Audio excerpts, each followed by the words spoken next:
Soy el Dr. Jiménez Acosta y el objetivo de este podcast es conversar con expertos en temas relacionados con la ciencia y la investigación, para que nos sirvan de inspiración y de fuente de conocimiento.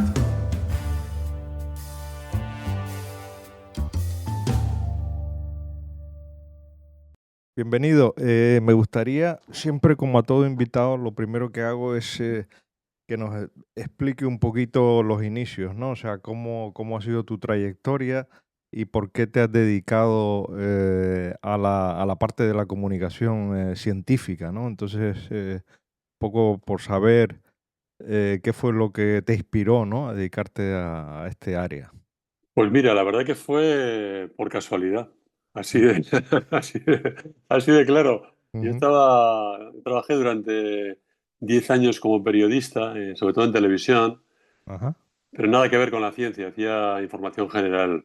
ajá. Ahí hice algunos documentales y al cabo de esos 10 años de esta actividad me propusieron venir a la universidad Mm, para, participar en un nuevo grado que se ponía en marcha en la Universidad de Navarra, en un grado en comunicación audiovisual. ajá. Y bueno, pues yo encantado. Y además, en ese momento, mi principal cometido era dirigir una pequeña productora de documentales que ya existía en la universidad. Y Ajá. bueno, pues me pareció una idea buena y me vine para Pamplona. Estaba entonces en Madrid, vine para Pamplona con mi familia Ujú, y encantado de estar en la universidad. Entonces, cuando yo estaba comenzando aquí en esa etapa, mm, recuerdo que mi director de departamento, profesor Juan José García Noblejas, mm. me dijo, bueno, ¿y sobre qué tema vas a hacer tu tesis doctoral? Y dije, no, yo tesis doctoral no voy a hacer ninguna, yo he venido aquí a hacer documentales, a mí no me líes.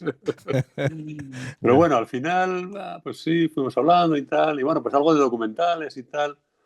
Y ahí comencé mi tesis. Y el caso es que quería hacer una tesis sobre documentales de contenido social, que me Ajá. interesaban mucho. Y vino un especialista en esos documentales, británico, al que invitamos a dar un taller en la universidad. Y ya cuando tuvimos después de un par de días de charlar y tal, le propuse, me gustaría hacer la tesis sobre sus documentales. Y me dijo, no, no, no, uf, olvídate, no tengo tiempo, seguro que me vas a liar mucho, me vas a pedir Ajá. papeles que no tengo tiempo de buscar. Y me dice, ¿por qué no haces la tesis sobre los documentales de David Attenborough? Y dije, ¿y Ajá. quién es David Attenborough? Yo no tenía ni la menor idea de quién era David Attenborough. Ya.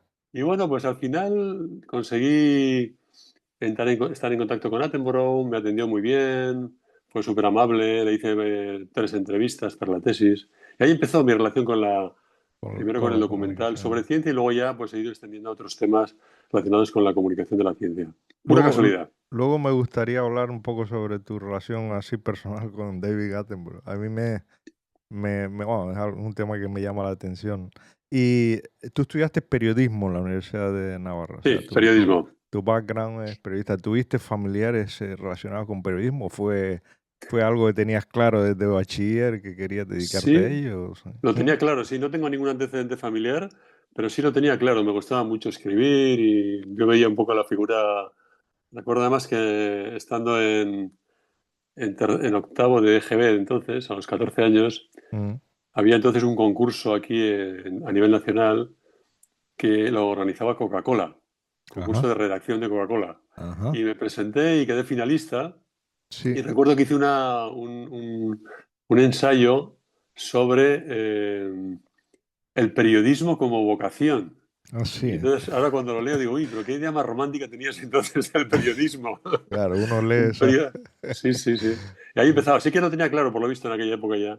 Y nada, la verdad es que nunca me ha defraudado la profesión. Siempre he estado muy, muy feliz de ejercer el trabajo de periodista. Cuando lo he ejercido, luego ya en el tiempo de la universidad, pues ya ha ido derivando hacia el trabajo más habitual de la universidad de la docencia y de la Innovación. investigación. Quería preguntarte por gente que te ayudó a lo largo de tu trayectoria investigadora y profesional, los mentores, ¿no? Lo importante que son los mentores, la gente esa, pues que digamos decide a veces por ti el camino a seguir, ¿no? Nombraste a tu el director de departamento. ¿Hay otras personas que tú consideras que te han influido en tu carrera profesional? Ha habido muchos, la verdad. El principal ha sido, sin duda, el que ya he mencionado, Juan José García Noblejas, que fue también mi director de tesis y me orientó en los primeros pasos, que son siempre los más difíciles.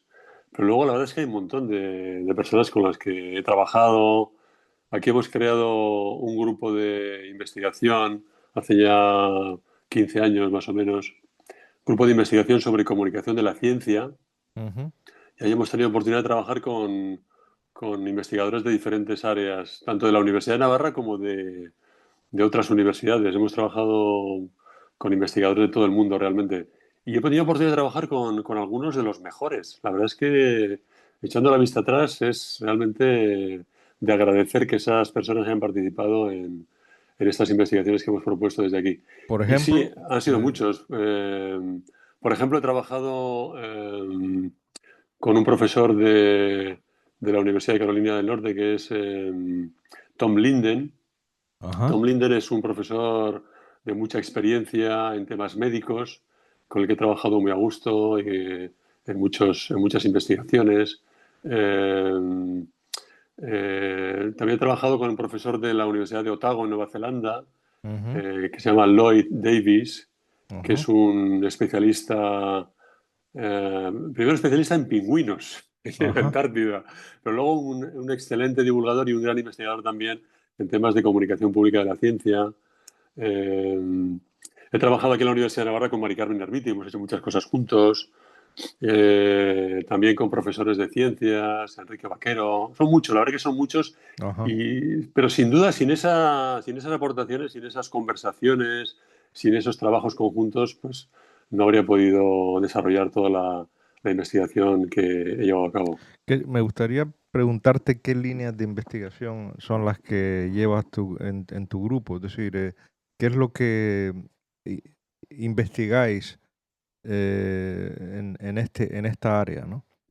El foco nuestro principal es la representación de la ciencia en los medios de comunicación. Es decir, cómo la ciencia aparece representada, reflejada en los medios de comunicación. Y hemos estudiado temas concretos. Hemos trabajado mucho sobre el cambio climático, Ujú, cómo el cambio climático aparece representado en la televisión, por ejemplo, en las redes sociales.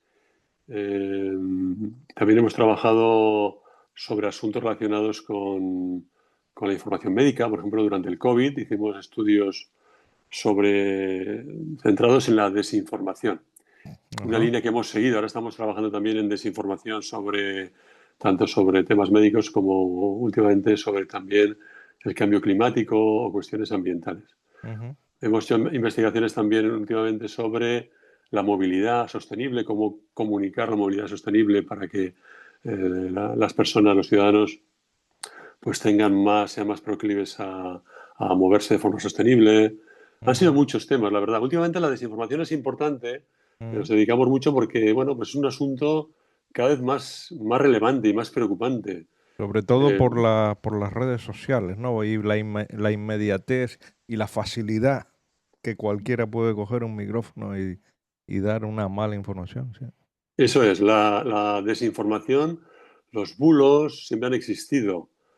Siempre, bueno, hay registros históricos muy antiguos y hay ejemplos históricos muy potentes, ¿no? Desde el famoso bulo que provocó la guerra entre España y Estados Unidos en Cuba en el año 1898, que es una anécdota muy conocida, ¿no? Pero el bulo ¿Y qué, que y lanzó qué la fue prensa eso, no? diciendo, ¿Mm? sí, el bulo diciendo que el Maine, el acorazado Maine, que estaba allí en la bahía de La Habana, eh, se provocó una explosión que fue fortuita, luego se demostró que fue fortuita, pero la prensa estadounidense lanzó el bulo de que había sido una explosión provocada por los españoles. Eso desencadenó la guerra, fíjate la Sí, sí. importancia. Pues mira, Pero bueno, en qué, todo caso, eso no ha parado nunca. Pero en este momento, como bien dices, con las redes sociales, eso se multiplica y se acentúa, ¿no? Porque se difunde de manera muy rápida y muy sencilla. Es muy fácil darle a un sí, sí, botón de reenviar y entonces el efecto es efectivamente. tremendo, sí, sí. Y por eso cada vez hay más. Es curioso que estamos en un mundo en el cual, por una parte, nunca ha habido tanto conocimiento, tanta Claro. investigación, temas tan sofisticados que se investigan. Y por otra parte, tenemos gente que sigue creyendo que la Tierra es plana Sí, y sí, gente que sí, sigue creyendo que no hay que vacunar a los niños y qué sé yo, qué otras sí. cuestiones, ¿no? Y que no Eh, llegamos a la luna y eso, ¿no? por ejemplo, que no llegamos a la Luna. Son muchos los bulos que circulan, ¿no? Ujú. Y es curioso que exista esa paradoja, ¿no? Que por una parte tenemos mucho conocimiento y por otra parte se va apuntando gente al carro de la desinformación. Sí, sí. Sí. Si te parece, bueno, me gustaría centrar un poquito el tema sobre el libro que has escrito, el libro Grandes Comunicadores de la Ciencia. Está editado por Editorial Comares. La gente lo puede comprar en Amazon o cualquier. Yo lo compré y me lo leí, muy interesante, y en el cual haces le dedicas un capítulo a 10 investigadores, vamos, perdón, 10 divulgadores de ciencia que tú has elegido como de los mejores comunicadores que han habido en la historia, ¿no? Entonces me gustaría, bueno, repasar un poquito algunos de ellos, ¿no? Eh, lo primero que te preguntaría sería por qué, o sea, por qué has elegido a estos 10 en concreto, porque seguro que hay muchísimos más, y qué tiene en común un buen divulgador? Es decir, ¿qué es lo que hace a... esto es una pregunta que lógicamente te puedes explayar todo lo que quieras, ¿no? Ujú. Pero ¿qué nos puedes contar sobre estos divulgadores que tú has elegido? ¿Por qué a estos 10? Y luego hablamos un poquito sobre qué es lo que tienen en común toda esta gente para que hayan sido grandes comunicadores de ciencia, ¿no? Bueno, primero, ¿por qué estos 10?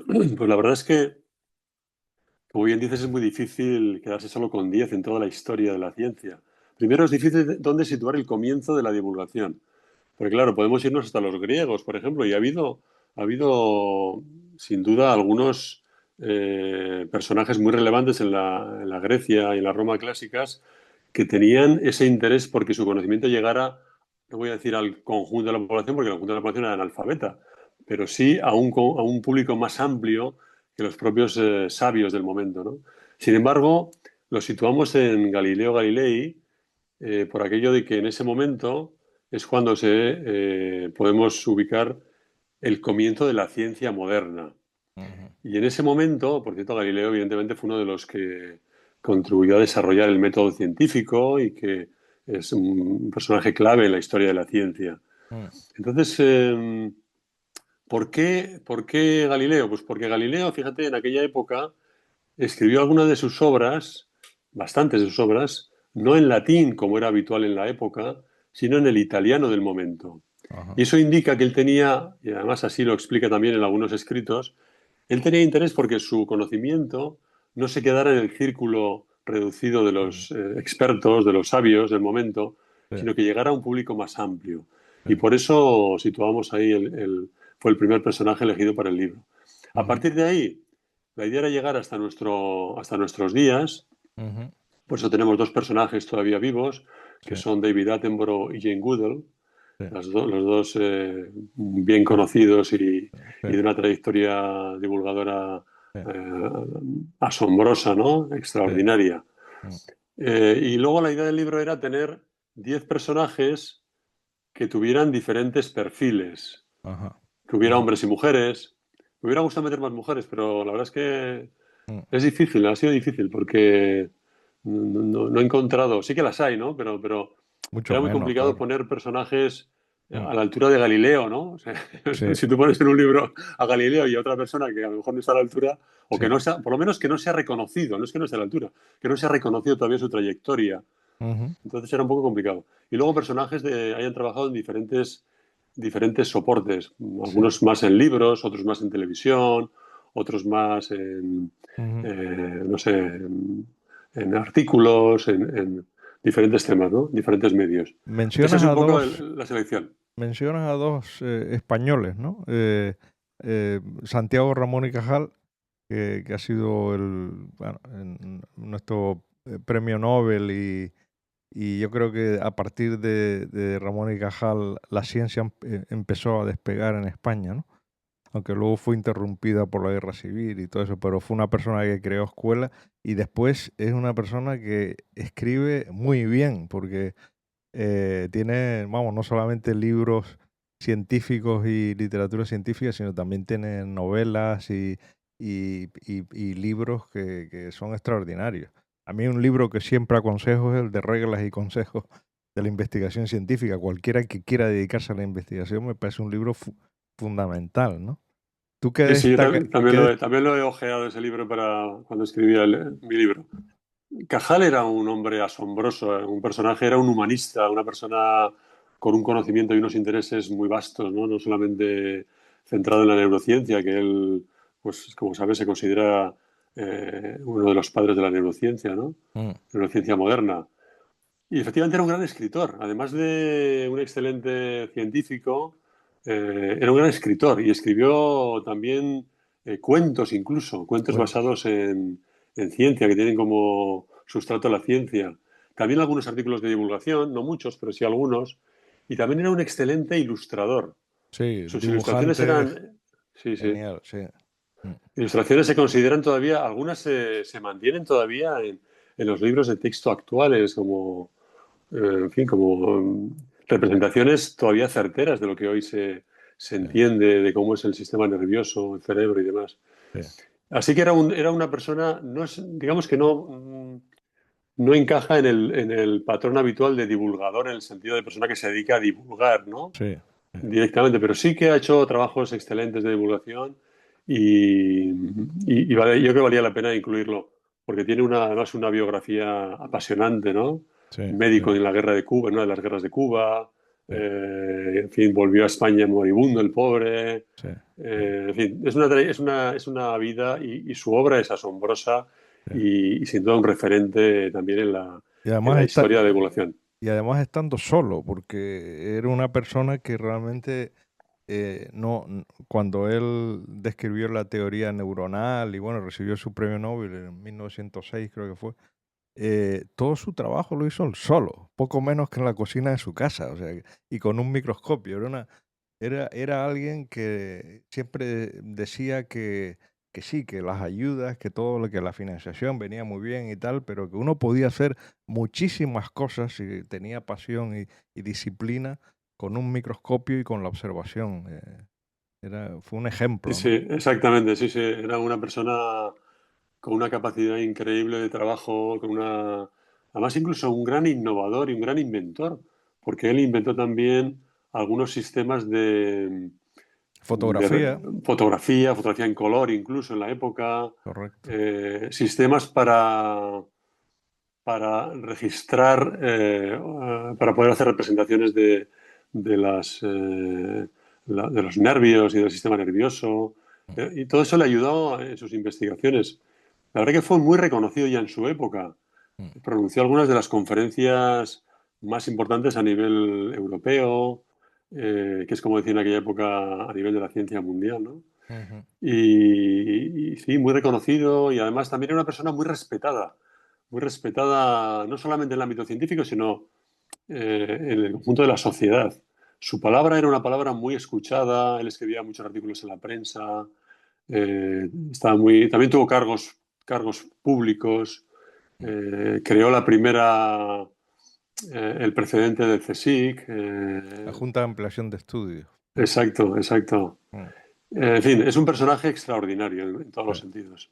Me gustaría también, el otro español que mencionas en el libro fue Félix Rodríguez de la Fuente. Y fue otro personaje que un gran comunicador, ¿no? Y si quieres, tú puedes hablar un poco sobre las virtudes que tenía como divulgador. Pero fue una persona que ha creado, que ha inspirado a muchísima gente, porque yo he entrevistado pues a biólogos, a gente que se dedica a la naturaleza y tal, y muchos de ellos te comentan que la inspiración de los programas de televisión de Félix Rodríguez Lafuente fue lo que a ellos les inspiró pues, a dedicarse a eso. O sea que es súper importante la labor de muchas de estas personas, ¿no? Sí, sí, sin duda. Una de las funciones más importantes de la comunicación pública de la ciencia es despertar vocaciones. Y como dices, Félix despertó muchísimo. Yo también he tenido esa experiencia de hablar con biólogos, gente de mi edad o gente incluso un poquito más joven, que su vocación científica, su vocación de biólogos, despertó viendo los programas de Félix. Hay Ujú, mucha gente que ha seguido sus pasos. Félix era un personaje con un talento extraordinario.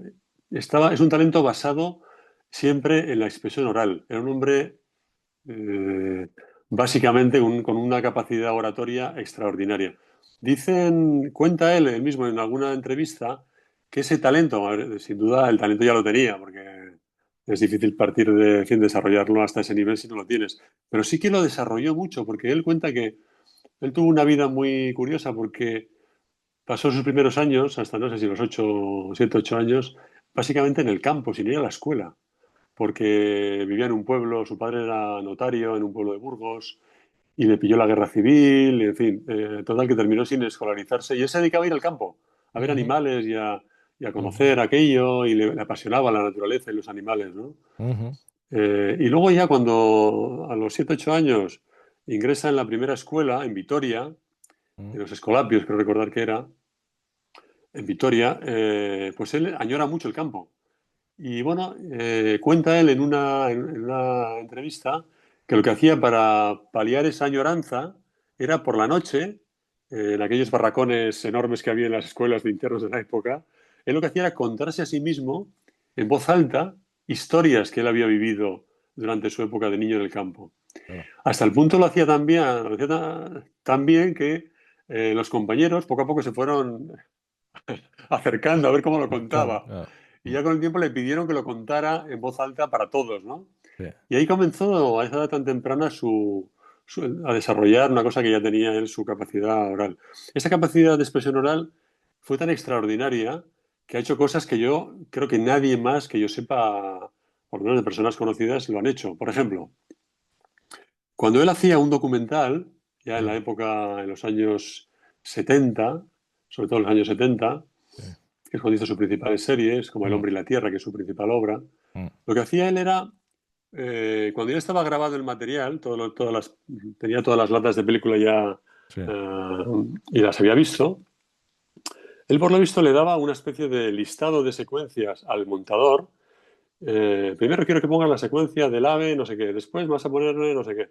Y con eso el montador hacía el montaje de la película. Sí. Bueno, pues cuando estaba montada la imagen, él entraba en la sala de visionado y le decía al montador que le pasara la película una vez. La veía una vez, iba tomando notas en un papel.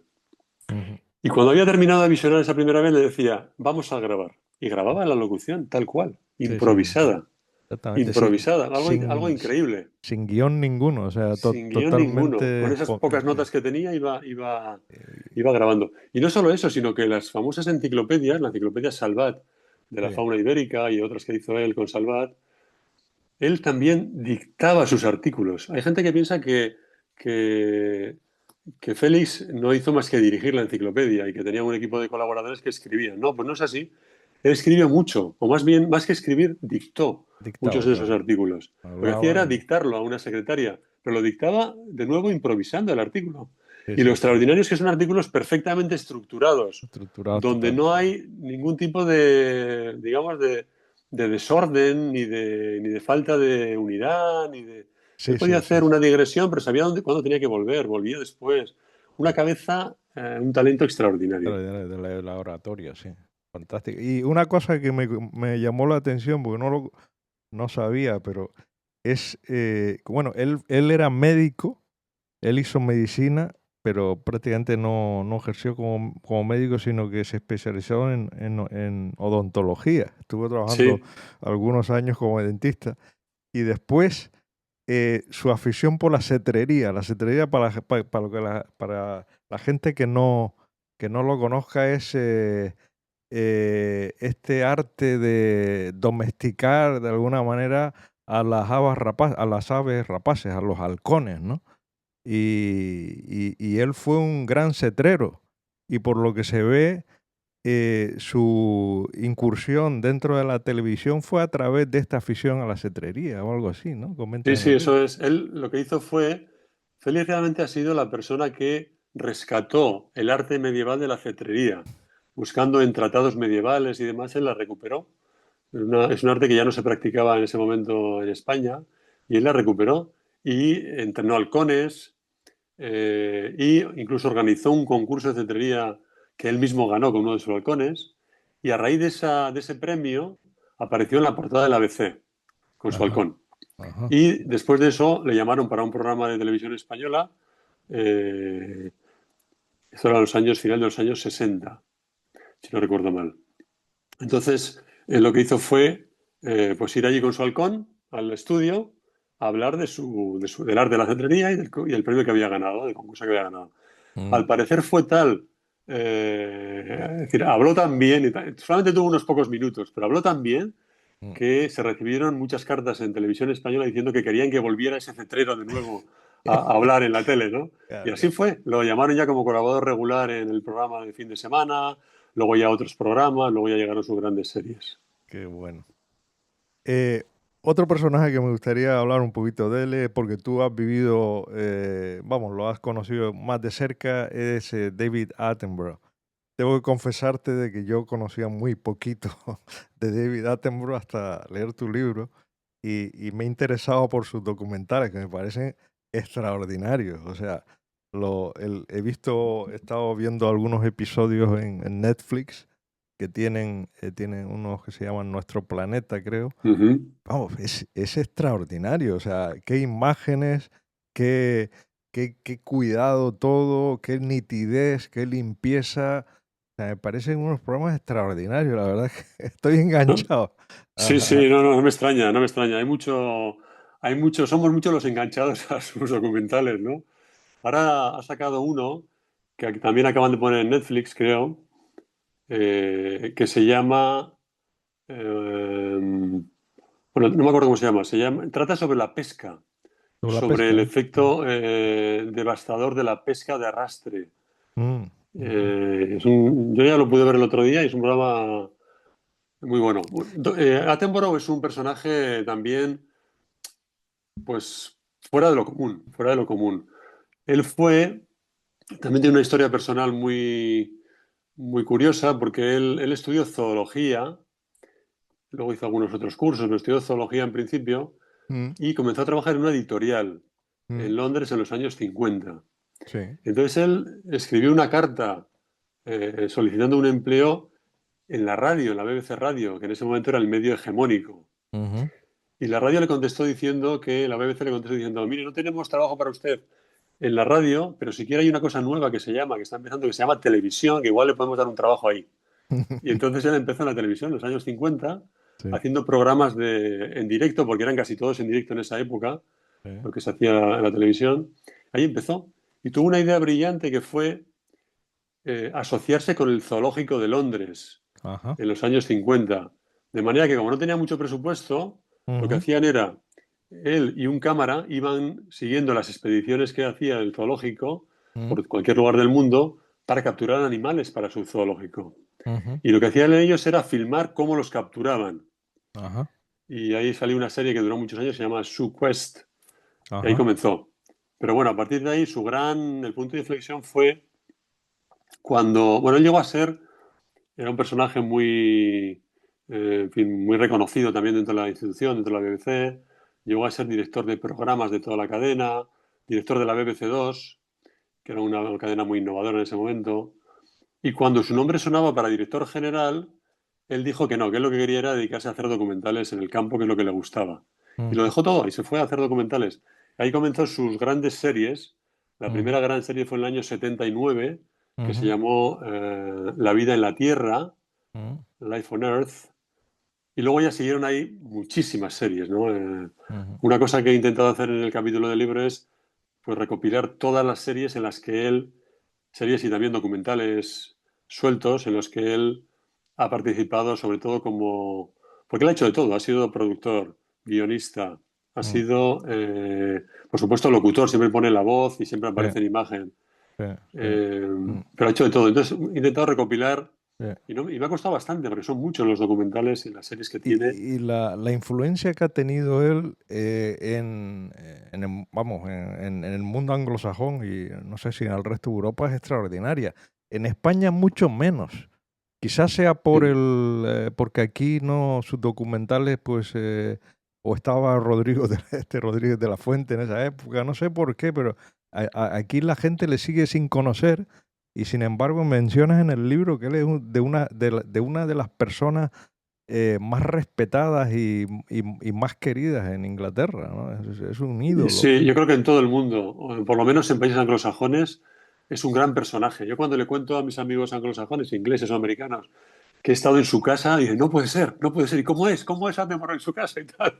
Y yo, sí, sí, pues una persona muy sencilla, muy majo, muy amable, es toda amabilidad y la verdad que es una maravilla. Pero sí, en España no es tan conocido, no sé por qué, la verdad.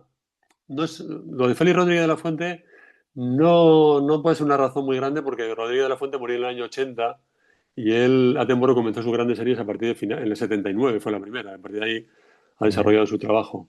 No lo sé, la verdad, no lo sé. En general, yo creo que en España el género documental, incluso el documental, digamos, de primera división o de Champions League, como es el de Attenborough, no se cuida lo suficiente, no se programa, no se ha programado con suficiente esmero.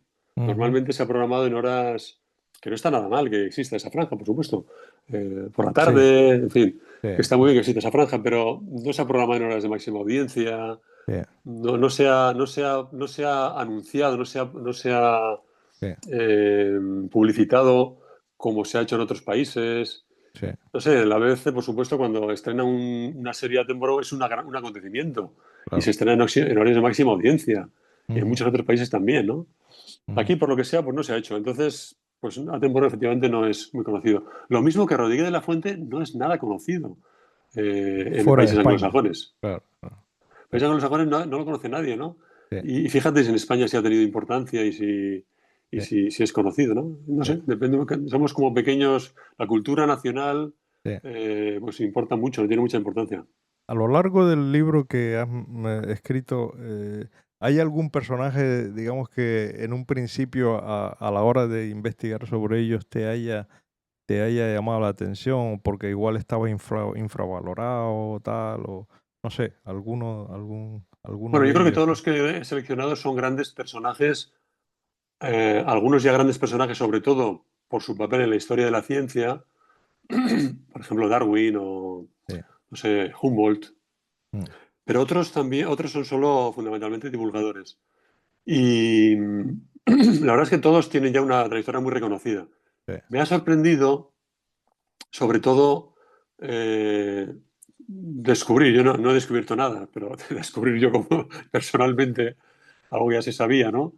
Que es la trayectoria como escritor de Darwin.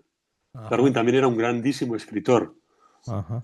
Es muy conocido efectivamente por su contribución a la ciencia, por la teoría de la evolución, Sí. que ha cambiado radicalmente la Radicalmente, ciencia y total. también ha cambiado la forma de entender el mundo, ¿no? Sí, Ha sí, sido una aportación sí, enorme, ¿no? Al conocimiento del mundo.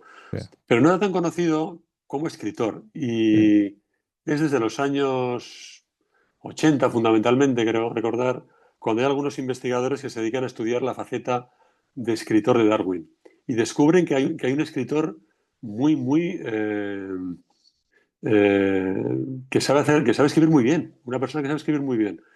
Y lo curioso en este caso es que Darwin, también lo cuenta en algunas de sus cartas, él no tenía un talento, dice él al menos, no tenía un talento innato para la escritura, sí. sino que consigue llegar a ese estilo que él buscaba a base de reescribir y reescribir, Sí, a base de sí. trabajo, ¿no? Eso también es Trabajo, un sí. ejemplo Sí, sí, sí, muy bueno para cualquiera, ¿no? sí. Una cosa, otro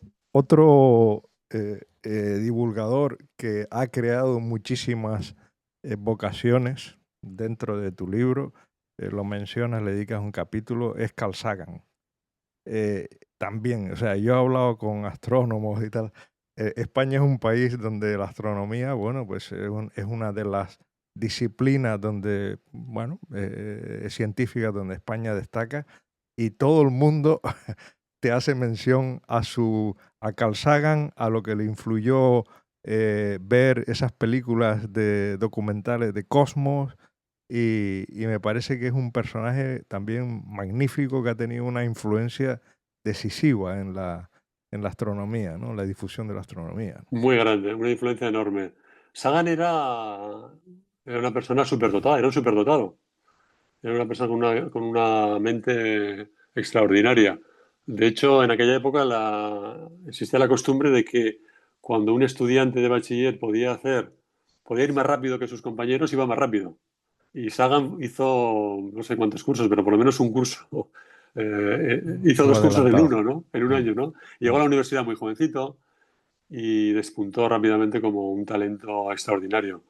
mm. Y sí, la verdad que luego además tenía una capacidad de trabajo asombrosa, porque cabría pensar que, bueno, Sagan escribía eh, novelas, Mm, escribió por lo menos alguna novela, escribía artículos de forma incansable, artículos de divulgación en revistas generales.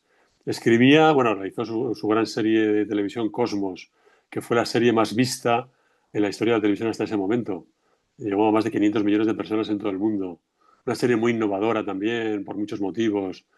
También aparecía su popularidad creció a partir de aparecer en una pequeña sección también en televisión, en un programa de noche, en un talk show, algo así como el Buenafuente de la época en Estados Unidos, ¿no? ujú, The Tonight Show se ujú, llama el programa. ajá. Y le invitaron a hablar pues de estrellas, de astros, de planetas. Y lo hizo también que se convirtió también en colaborador regular, algo parecido a lo que ocurrió con Rodríguez de la Fuente.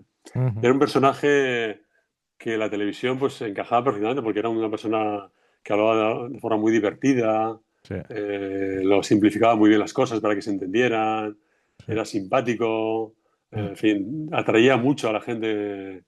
Un biógrafo que escribe algo así como que estoy seguro que después de su primera aparición en aquel programa de Tonight Show hubo miles de personas que quisieron dedicarse a la astronomía. astronomía, sí, sí, sí. Sí, sí, sí. Persona. Bueno, y luego ya digo, fíjate, para que veas un poco el talento de este señor, cuenta una anécdota él mismo también, que en un momento dado tenía tal cantidad de frentes abiertos que, bueno, aparte no he dicho una cosa importante, es que además de todo el frente de divulgación, nunca descuidó la producción científica. Sí, Su producción científica era asombrosa. sí, No sé cuántos artículos al año, pero muchísimos, muy por encima de la media. sí, Muy sí, por sí, encima sí, de la media, extraordinario.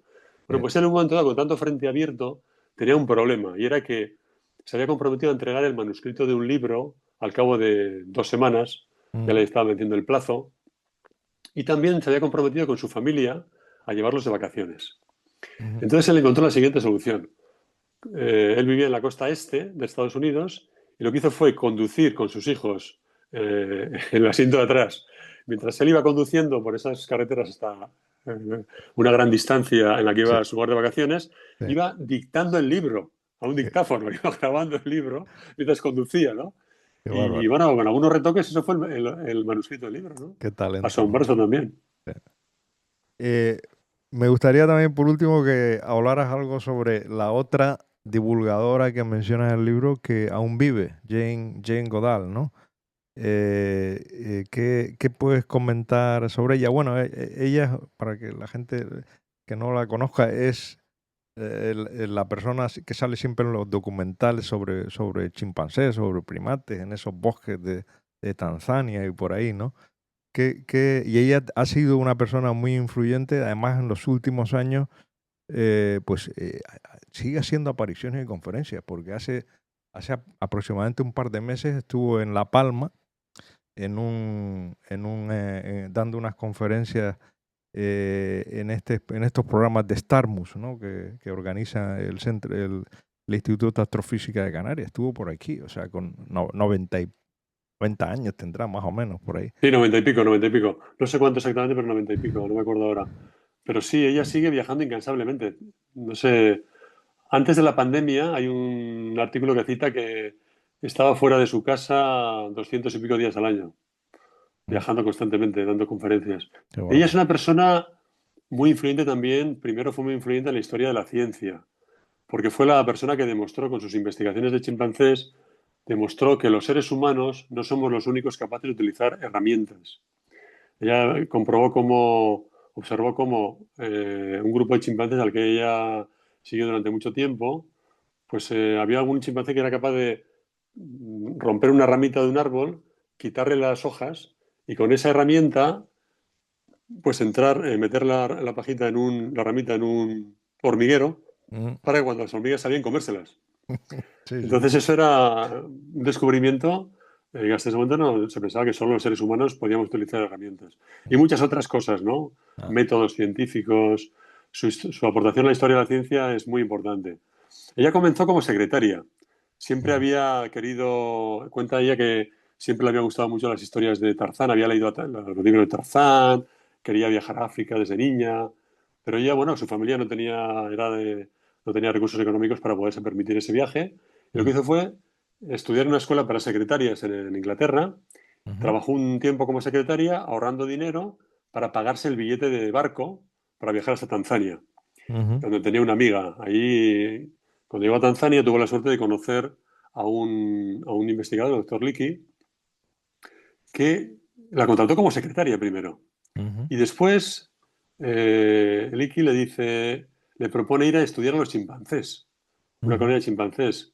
Eh, y ella dice, no, pero yo no sé nada de ciencia. Y le dice, precisamente por eso, porque quiero unos ojos que no tengan ningún prejuicio para Ya, estudiar a los chimpancés. Y ya. así lo hizo. Imagínate una Ujú. persona sin ningún conocimiento que Sí, se sitúa en medio de, creo que era la colonia donde estudiaba una reserva, creo que era sí, en Tanzania, sí. En Tanzania. Pues imagínate cómo haces para acercarte a los chimpancés. Sí, ya, Cuenta que le costó muchísimo, claro, al principio los chimpancés escapaban o no le sí. hacían caso, luego ya poco a poco se acercó, Mm, fueron aceptando y consiguió estudiarlo, pero a base de años de observación. sí. Luego ya hizo la tesis doctoral, una vez que ya había...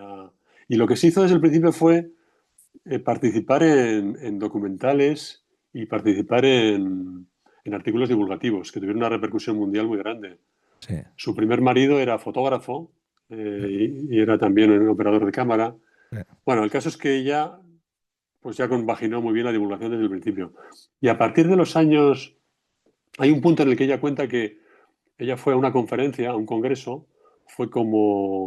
entró como científica y salió como activista, dice ella, Activista, como sí. activista del medio ambiente, ¿no?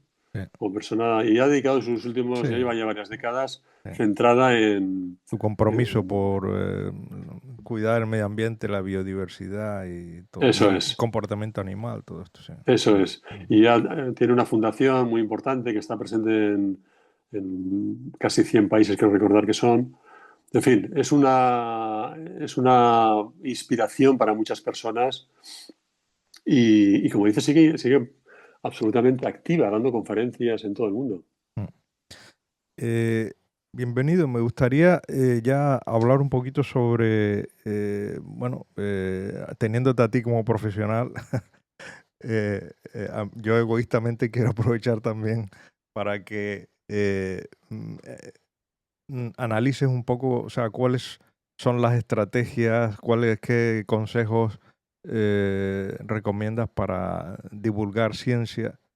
Porque uno de los problemas que yo veo y que tengo es el tema de que cuando hablas con científicos es difícil de mantener, digamos, el interés porque entras muchas veces en tecnicismo, en temas muy concretos que la gente no entiende. Y por otro lado, si quieres que la gente lo entienda y que lo hagas de una manera muy llana, a veces resulta un poco, yo lo veo también en las redes sociales y tal, que frivolizan mucho la ciencia y que la banalizan mucho, ¿no? Entonces, es difícil Ujú. de encontrar ese equilibrio, ¿no? Entonces, quería que Sí, reflexionaras un poco y aconsejaras sobre ello, ¿no? sí, sí, la verdad que es difícil, no es nada sencillo, es una tarea compleja. Pero sí, la palabra clave la acabas de pronunciar tú, equilibrio. Creo que esa es la palabra clave para hacer una buena comunicación pública. Equilibrio entre, por una parte, el atractivo popular de lo que vamos a contar, que eso sea atractivo y comprensible, y por otra parte, que no pierda verdad, que no pierda rigor. Entonces, es como caminar sobre una cuerda floja, ¿no? Una Mm, estrecha línea en la que rápidamente puedes caer por un lado o por otro. Y mm, buscar ese equilibrio es la clave. mm, Rigor científico, como dice alguno de mis amigos, suele decir esto mi amigo Ignacio López Goñi, que es un gran divulgador que tenemos aquí en la universidad, microbiólogo. Eh, Suele decir que rigor científico no es lo mismo que rigor mortis. Entonces, claro, una cosa es que lo que cuentes sea riguroso, otra cosa es que lo que cuentes tenga tanto detalle y tanta precisión que termine por ser incomprensible. ujú, ¿Todo se puede divulgar? Yo no lo sé. mm, Yo creo que es difícil, algunos temas son muy difíciles. mm, Pero de todos los temas se puede contar algo comprensible, interesante y que no pierda rigor. mm, Por ejemplo, me gusta mucho poner a veces cuando doy charlas sobre este asunto o cursos, me gusta poner un fragmento de un documental producido por la cadena pública norteamericana, la PBS. Es una serie de hace ya algunos años que se llama El universo elegante. ujú, Y concretamente hay una secuencia donde trata de explicar, digamos, algo relevante mm, sobre la mecánica cuántica. ujú, Yo no tengo ni idea de mecánica cuántica. mm, No tengo la más remota idea de qué es la mecánica cuántica. Pero viendo ese fragmento, yo algo entiendo, algo entiendo. Me ujú, cuentan unos principios básicos o me cuentan unas ideas generales que yo entiendo realmente y no mm, faltan al rigor. Por lo que yo he mm, podido comprobar después con especialistas, ¿no? Que me han dicho, no, esto es riguroso. Es cierto que no entra en mucha profundidad. ujú, Yo creo que ahí ujú, está la clave. A veces entrar en demasiada profundidad es cuando ya te pierdes o se claro, pierde el claro. público. No, Pero sí que se puede contar algo siempre, yo creo, de manera que sea comprensible, que sea interesante. Es ujú, una tarea, de todas formas, que requiere formación. No se puede pretender hacer sin... Hay gente que tiene un talento natural, también es verdad. ujú, Que de entrada se le ocurren metáforas, comparaciones, ujú, en fin, maneras de contar y de acercarlo al público. mm, Pero no es fácil, ¿no? Yo creo que uno de los principios básicos, además del equilibrio del que estamos hablando, eh, hay una cuestión importante que es la de la de no simplificar demasiado. No ujú. simplificar demasiado. Simplificar hasta donde se puede simplificar, sin simplificar demasiado. Ya. Cuando uno intenta simplificar demasiado las cosas, ya pierde rigor y ya se pierde. Por ejemplo, dicen que si pensamos en el modelo de átomo que todos tenemos en la cabeza, Sí, yo por lo menos el que tengo en la cabeza se parece a una esfera sí, y otras esferitas sí, orbitando alrededor de esa esfera. correcto, sí. Mm, Eso es lo que yo tengo en la cabeza por lo menos y que seguramente mucha gente tiene en la cabeza. Bueno, pues ese modelo es el modelo de Rutherford, que está completamente superado. claro. Sin embargo, por alguna razón ese modelo ha hecho fortuna Sí. y se queda en nuestra cabeza. Se quedan los tragos, Es claro. una simplificación excesiva. Sí, sí. Entonces, bueno, en ese sentido, no simplificar demasiado Mm. creo que ayuda, ¿no? Eh, recomiendo, o recomiendan a mí personalmente, de los divulgadores científicos españoles, algunos que sirvan de inspiración por su manera de tratar los temas, ¿quién nos puede recomendar? Pues hay varios, la verdad que hay muchos. Hay un montón de divulgadores excelentes que hacen un gran trabajo. Santaolalla me gusta mucho, por ejemplo. Javier Santaolalla, que además es canario como tú. Javier Santalaía lo entrevisté yo una vez, sí, aquí. Es muy bueno, la Es verdad que muy, hace. es muy bueno. Bueno, tiene 1,5 millones de seguidores. O sea, Claro, claro, claro. es una barbaridad. Y además él viaja mucho a México y Sudamérica y tal, y llena pabellones. O sea, es una cosa Sí, sí, increíble. sí. Sí, sí. Sí. Completamente merecido porque es un extraordinario divulgador.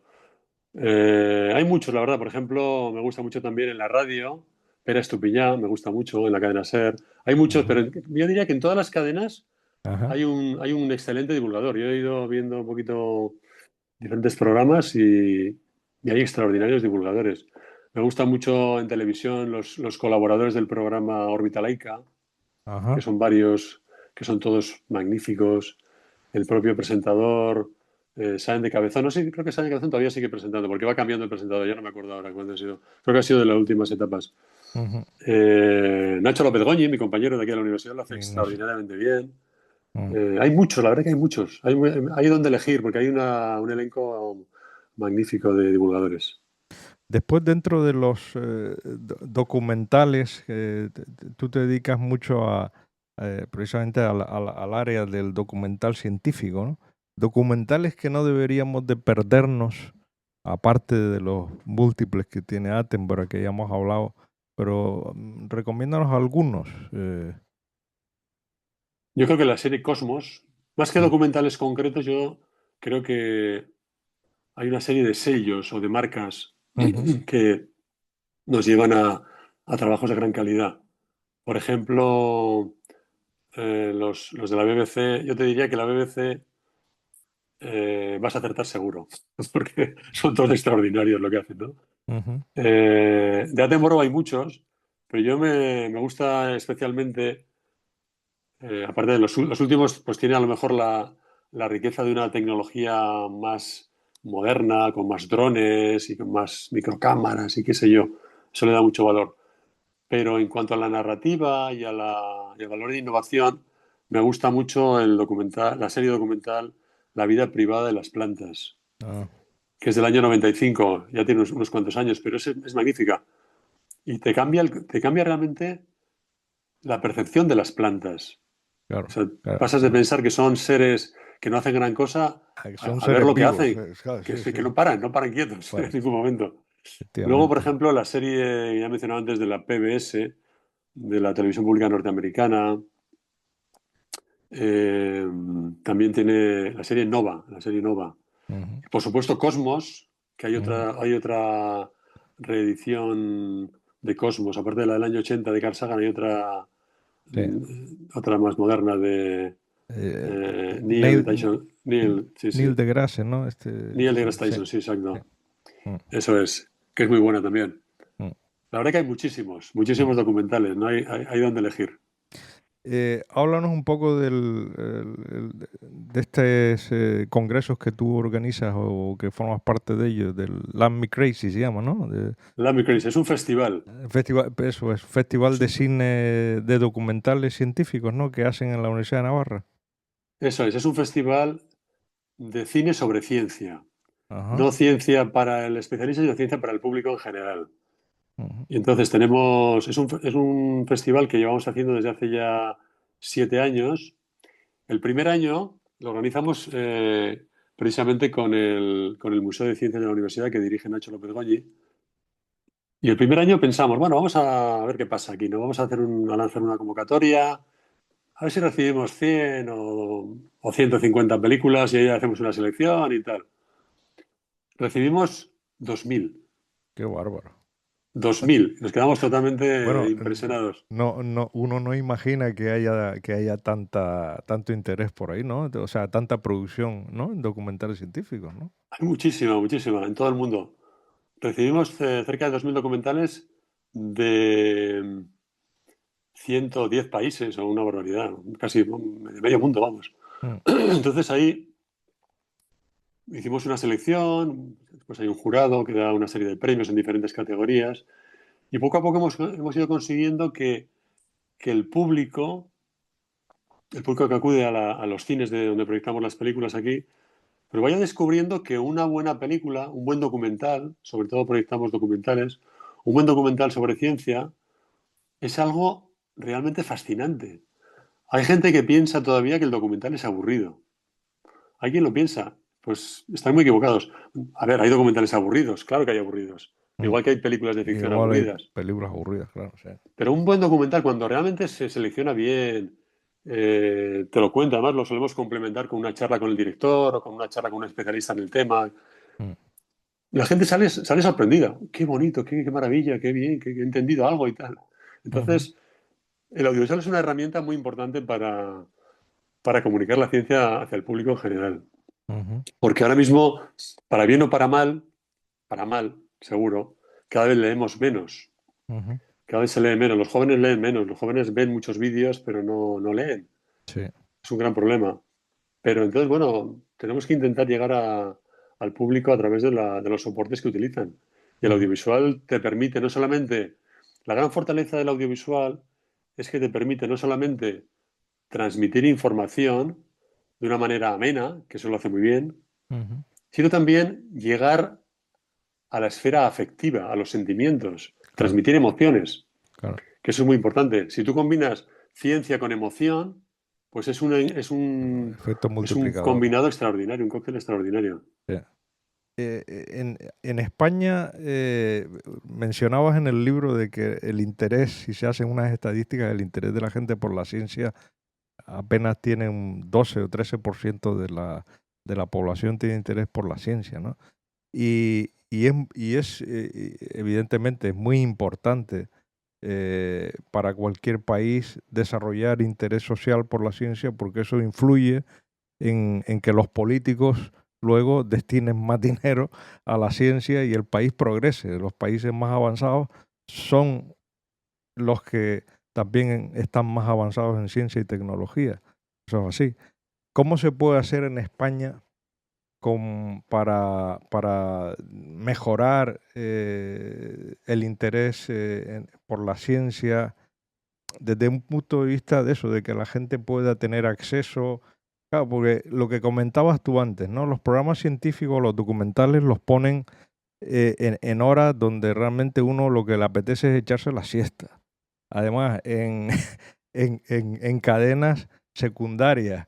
Es decir, y sin embargo se prima todos los programas de frívolos, de prensa amarilla, tal, que los ves en horas de audiencia máxima y tal.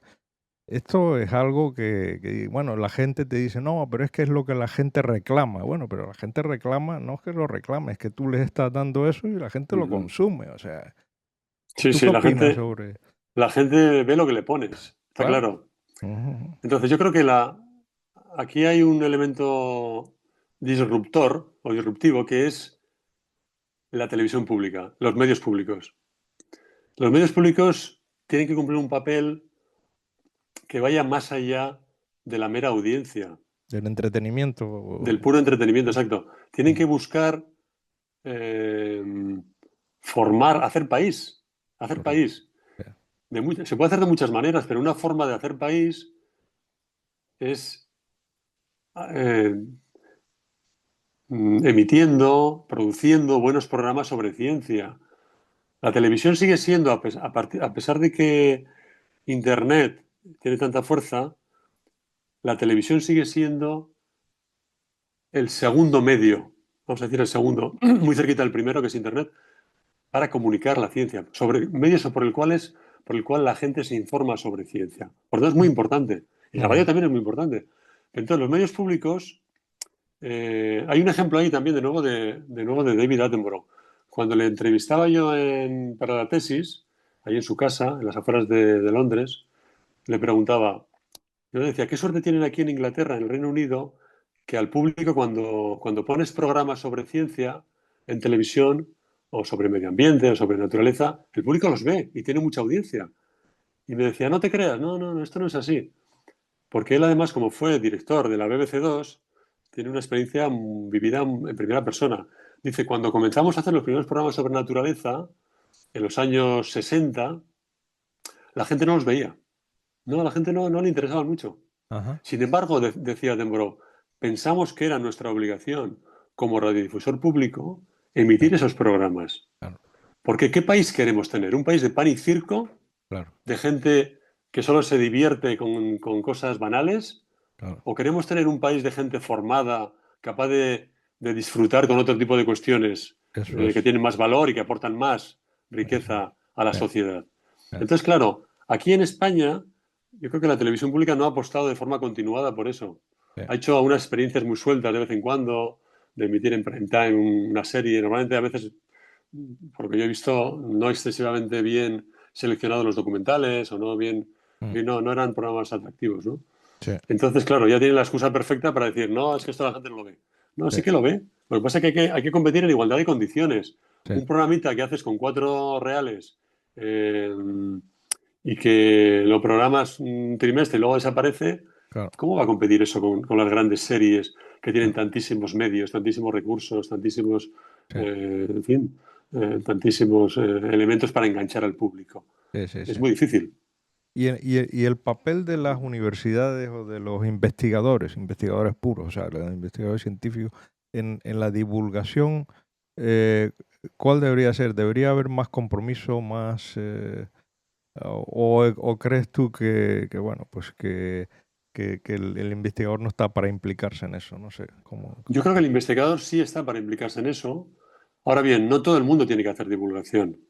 Yo creo que no es algo obligatorio. Ahora mismo está cambiando un poco la normativa de los investigadores y sí que se contempla, eh, digamos, como un mérito de la carrera investigadora los elementos de divulgación o de comunicación pública. Ujú. Ahora tiene un poquito más de peso, un poquito Sí, más. sí.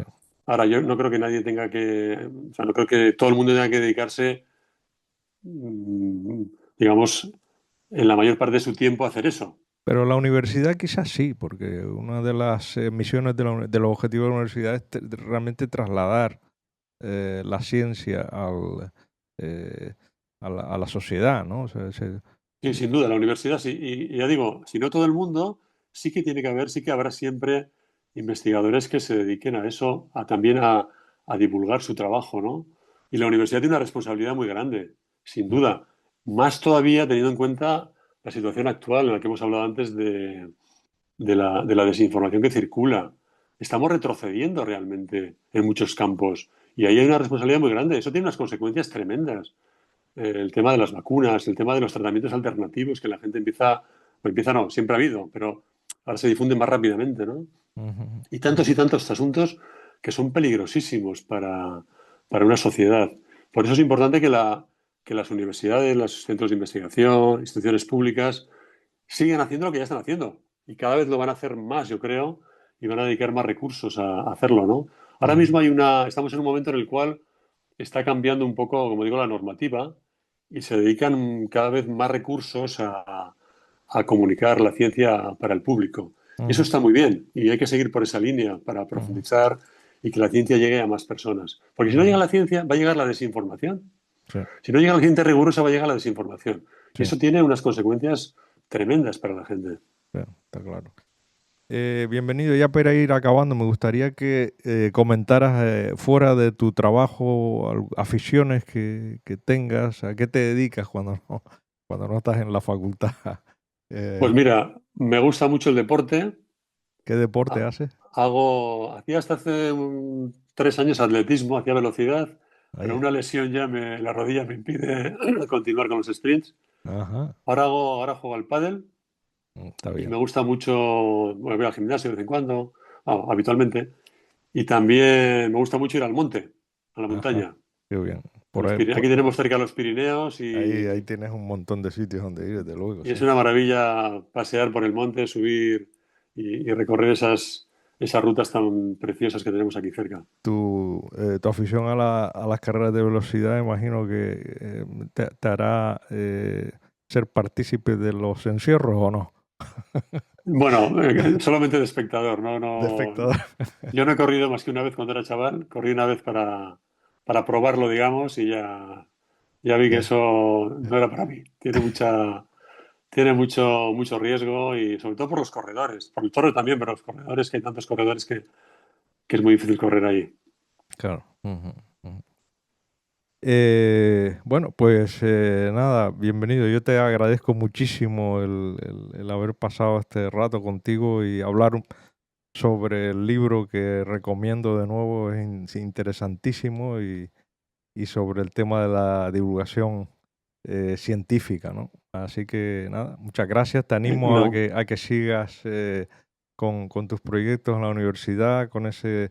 Por cierto, ¿en qué época del año hacéis estas jornadas de documentales Esto lo científicos? hacemos en febrero. A final de Febrero. febrero es la época en la que hacemos la gala de entrega de premios en el museo, en el Teatro del Museo, y también las proyecciones de las películas. Ujú, muy bien. Pues no, gracias a ti por invitarme, encantado. Ha sido una charla muy, muy grata y nada, gracias a ti por ese trabajo que haces también a través del blog. Sí me gustaría añadir una cosa que es invitar Mm, a los interesados en la divulgación a sí, que reciban un libro, además es un libro gratuito que pueden descargarse, acabamos de publicar ahora. Creo que es el libro más de más envergadura que se ha hecho nunca en España para formar a los investigadores en cómo divulgar, cómo comunicar. Ajá. ¿Cómo se llama el libro y cómo se puede descargar? Pues mira, el libro se llama Comunicando Ciencia con Ciencia. Ajá. Comunicando Ciencia con Ciencia. Y se encuentra en Google y directamente encuentras el enlace de descarga. Sí, bueno, lo pondré en el guión del podcast. Y es un Pues, libro que hemos hecho entre un montón de, por una parte, académicos y por otra parte también divulgadores. Cada capítulo está escrito de manera conjunta por un académico y por un profesional de la divulgación o por un divulgador. Y eso le da un valor yo creo que muy importante al libro porque tiene por una parte el pozo, el fundamento y por otra parte el elemento práctico.